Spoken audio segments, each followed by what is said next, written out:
Second day ng Yokohama Big Corsairs kontra sa Chiba Jets at yan agad ang bungad ng Kawamura Soto connection. Klaseng nag-i-improve ang chemistry ng dalawa at iba rin talaga kapag ang MVP leader at isa sa best player ngayon ng Japan ang iyong maka-teammate.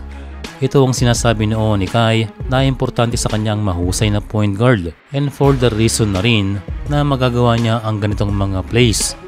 And the good result ay nakumpleto ni Kai Soto ang 3-point play at ang unang mga puntos ng Yokohama. Well, ito yung ating sinasabi na simplehan lang, go straight to the basket at wala nang fake, and sayang nga nang hinayang itong si Kai. Ang good thing ay naipasok ni Kai ang mga free throws na nagpapakita na siya ay confident at ini-enjoy lang ang laro. Ang atin lang pinagtataka ay hindi pinapatao ng coach ng Chiba itong si Xavier Cooks dito sa ating kababayan. Si Cooks ay familiar sa laro nitong si Kai Soto, kaya nagagamit niya ang kanyang height advantage dito kay Ira Brown. Sa first quarter pa lamang ay mayroon ng 12 puntos itong si Kai Soto sa loob lamang ng 7 minutes, pero pagdating ng second quarter, sa kabila ng mainit na first quarter ay inupo lamang itong si Kai. Well, sayang dahil he's on fire. Maaring diskarte lamang ito ni coach para magkaroon ng fresh leg sa second half itong ating kababayan.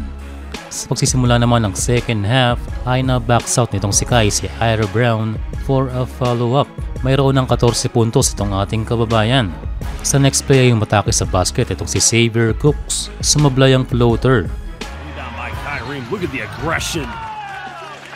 Well, wala namang intensyon itong ating kababayan, pero nasa low ni Cooks ang siko ng 7-3. Sa kalagitnaan ng third quarter ay gumana na naman ang play nila Kawamura at Soto, pero yun lang ay humabol at naitabla ng Chiba Jets.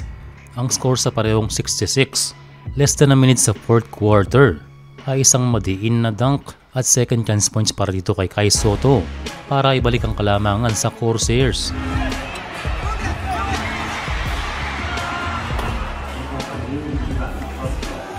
2.5 minutes sa fourth quarter, isang magandang follow-up ang nagawa ni Kai para bumalik ang kalamangan sa Corsairs. Pero naitabla ni Mooney ang game, kaya napunta sa overtime. Sa OT ay nanatili ang aggressiveness ni Kai Soto at naipasok ang dalawang free throws.